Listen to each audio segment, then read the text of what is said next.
So this is something that has come up a few times recently when I've been doing tarot readings for my clients. And it's this question of how do you integrate a life lesson? So by that I mean where you get to the point where you've gone through some experience, you've learned some shit, you kind of know, at least you think you know what the lesson is, what the takeaway is in this situation, but you still somehow find you're stuck in old modes of operation. It's like you haven't really integrated that lesson, even though on an intellectual level you know what it is, you're not living in alignment with that new knowledge. Can you relate to that? If you can relate to that, it's a really common experience. I've been through it several times. I have clients who go through that. And so today we are going to talk about some ideas I have that might be useful to you about how to actually integrate these life lessons. Maybe I should start by continuing to clarify what I mean when I say the word integration.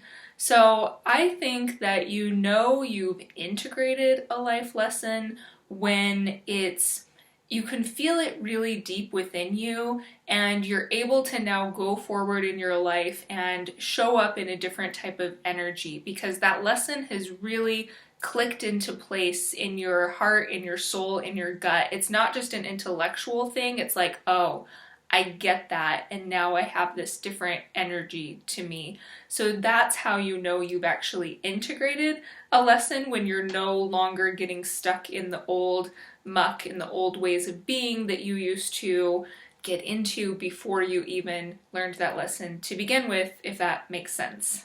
It might help if I give a more concrete example. So I'll tell you one of the ways in which this has been showing up for me lately. So I'm going to get to feel a little bit silly talking about myself here, but here we go. So one of the big life lessons that has come up for me recently is that I am a grown-up.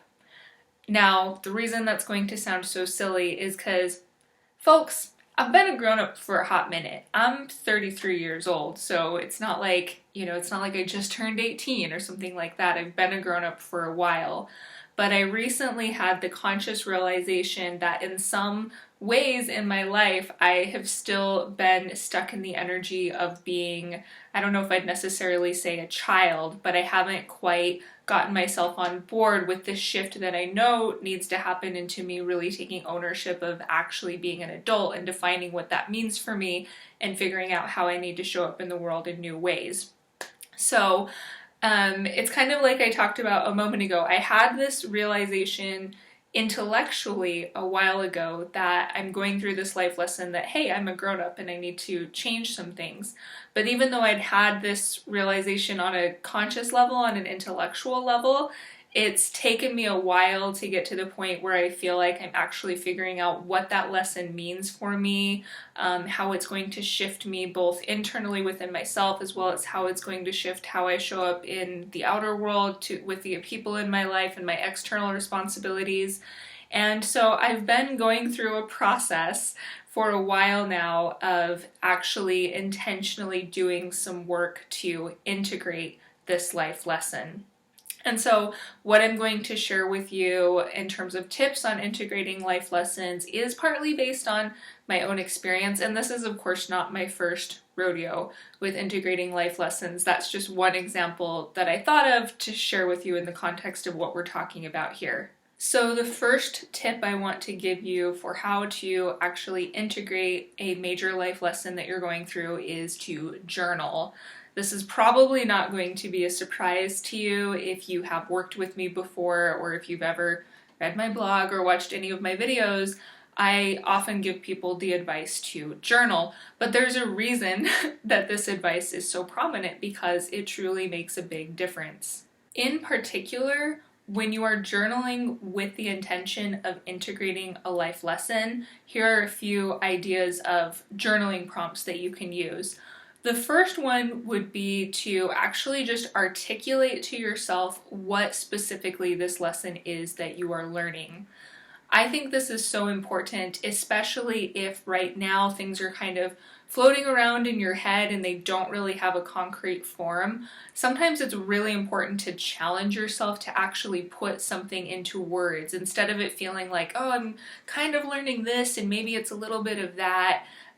Using that journal prompt and asking yourself to actually put into words what is going on for you, that in of itself can be a really powerful step, because just that process of explaining to yourself, here's what it is that I'm learning, can help you sit with that lesson in a much deeper way. So that's the first thing. The second journal prompt I would suggest would be, how am I learning this lesson? So this is where you're asking yourself to go into more contemplation about what circumstances in your life have brought this lesson to the surface. And with really powerful life lessons, things that are very transformative, you'll probably find they're coming up in a lot of different ways. They're showing up in a lot of different ways in your life. So as you start really paying attention to how that lesson is coming up for you, you'll probably be surprised by the different ways that you can pick it out once you start this journaling process. The next journaling prompt I would suggest would be, why is this life lesson important to me? So this, I think, is a particular powerful one, because this is maybe going to get us off on a little bit of a side tangent, but I have had experiences, and I've worked with clients who have also had experiences where we think that we know what life lesson we are learning and why it is important, but as we pay closer attention to the situation, we realize that maybe we actually didn't quite get exactly what that lesson was. We were a little bit off in our understanding of that lesson. An example of this, again, from my personal journey, would be a few years ago, I thought I was learning the life lesson that I needed to be stricter with myself, that I needed to have more self-control, and that I needed to kind of be like ruling myself with more of an iron fist. So I thought that was the life lesson that I was trying to integrate, is how to be a bit more controlling of myself. Well, as I started paying attention to what was truly going on for me, I realized that the actual life lesson that I needed to integrate was not necessarily to be firmer or more controlling of myself, but it was to have a greater sense of self-discipline. But the shift that I got to is that I realized that that self-discipline had to be grounded in self-compassion. So do you see what I mean? It was a really small distinction between the life lesson I initially thought I was learning and the life lesson I was actually learning. But until I was clear about what life lesson I was actually learning, I wasn't going to be able to get to the point of integrating that lesson. So that was a bit of a side tangent, but the journal prompt that started this side tangent was, why is this life lesson important to me? And then the third and final journaling prompt I would suggest would be, what will change for me as a result of integrating this life lesson? Now, this you have to give yourself some fluidity with, because you might right now have a certain vision of how you will change when you have integrated this lesson, but you may find that as you actually go forward and continue the process of integration, it might look different than how you expected it to. But I still think that it's important and valuable to articulate to yourself how you might transform, what you envision that actually integrating this life lesson, what might that mean for you? How might you be transformed as a result of that process? So those are the journaling prompts I would suggest working with. The next thing I would suggest when you're working on integrating a major life lesson is to try to the best of your ability to ensure that you are getting enough sleep and that you are getting a good quality of sleep. So sleep is something that I think is like one of the most magical things about human beings and other living creatures on Earth, is that we put so much value on the time of our life in which we are awake and of a conscious mind in the world. But think how much of our time is required by the biological nature of being human to be in this weird altered state of consciousness that we call sleep. So it's kind of a side tangent. I could make a whole video about how interesting sleep is, but the reason I think it's so important all of the time, and especially when you're trying to integrate a lesson, is because it gives your conscious mind a chance to relax and to go into a different sphere of awareness.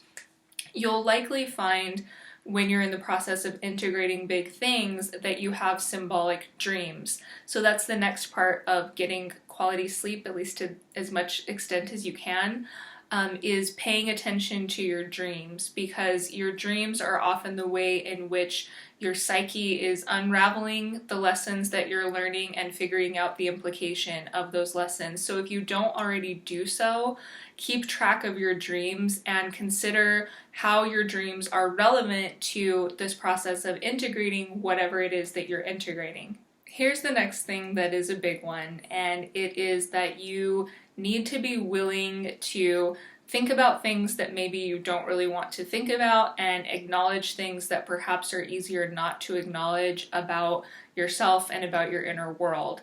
So this is a process that Carl Jung and other people have referred to as shadow work.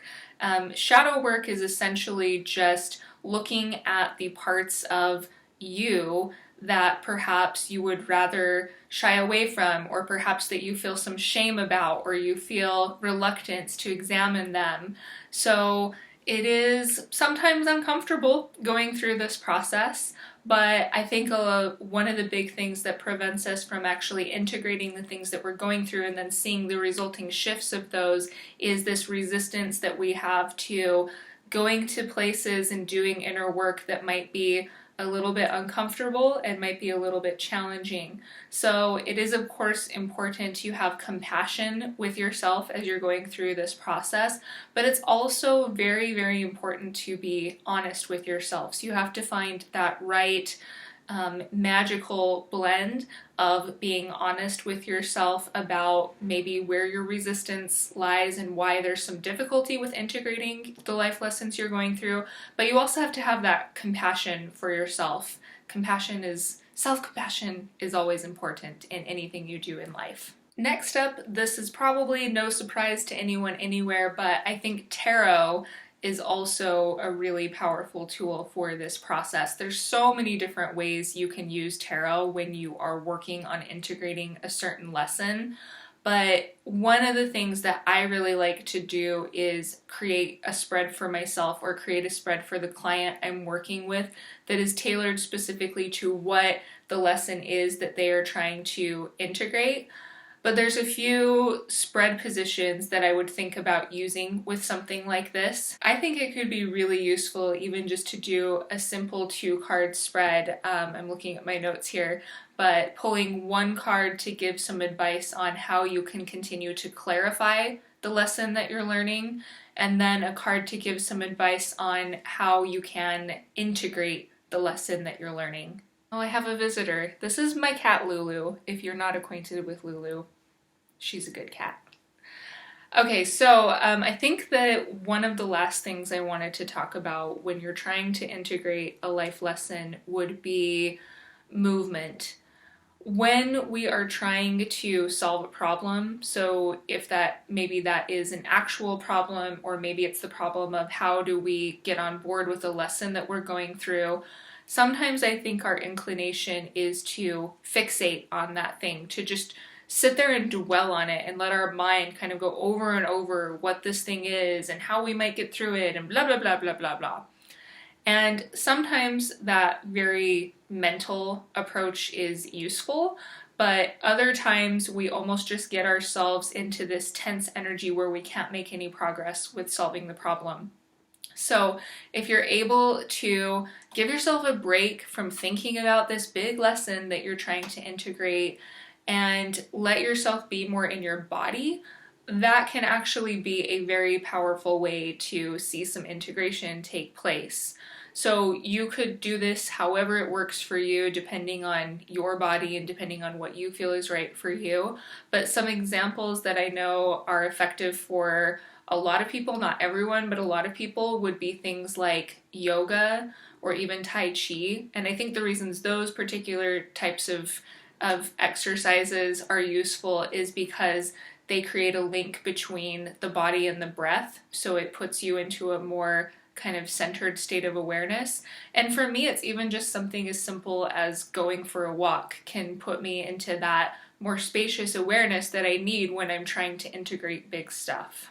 That's most of what I want to talk about. However, I think I would be remiss not to point out that sometimes, no matter what tools we have in our toolkit as individuals, when we're going through something big and we're trying to integrate it, sometimes we need assistance from people who are experienced or people who are compassionate and can help us. So I think also therapy is awesome for this. There's probably books out there that are awesome for helping you integrate things. There are tarot readers out there who maybe can give you a reading and help you integrate things. So find what works for you. There's no one right way. I should probably quit saying that I think this is the last thing I wanted to say, because I feel like I've said that like 3 times now, and then I keep thinking of more things I wanted to say, but I already talked about self-compassion, but I do want to reiterate being patient with yourself. And I also want to talk about giving yourself credit for how far you have come. Because I know for a lot of us, when we're trying to integrate life lessons that we know are really big and we know can really transform our reality and our experience, it's easy to feel like the finish line is so far away, and it's easy to fixate on, oh, I messed up here, I slid off course here, I messed, well, whatever the case is. So I think it's important to also be very aware of the progress that you are making, even if that progress feels slow, even if it feels like there's setbacks along the way. Making sure that you look for examples of the ways in which you are integrating this lesson and you are transforming and you are implementing the results of this lesson into your life. Make sure you are looking for those things and appreciating those things in yourself, because it is not always easy to do that. And if it was, everyone would be doing it. So give yourself credit for the good work that you are doing. And as the saying always goes, but it is a very wise saying, is it's about the journey, not necessarily the destination. Like, yes, we want to get to the point where things are integrated and we're transformed, and this lesson is just like we have it down on lock. But sometimes it's a process to get there, and you learn things through the process. And also remember, as you are doing the inner work to integrate a lesson, remember why you want to integrate that lesson. And remember that it's not about thinking you're flawed as you are now. It's about wanting to live in an even deeper way. It's about wanting to have greater awareness. It's about wanting to have more integrity with the energy that you embody in this world and how you show up in your life. So it should be about working towards something that feels good towards you, to you, and feels in alignment to you as well. So this turned into a little bit of a rambly kind of video, but I hope maybe if you've stuck around with me this long, you got something helpful in there. And look at this cat. And yeah, so thank you guys for being here. I am certainly wishing you all of the best for whatever you are working on integrating right now, and I will talk to you again soon. Bye-bye.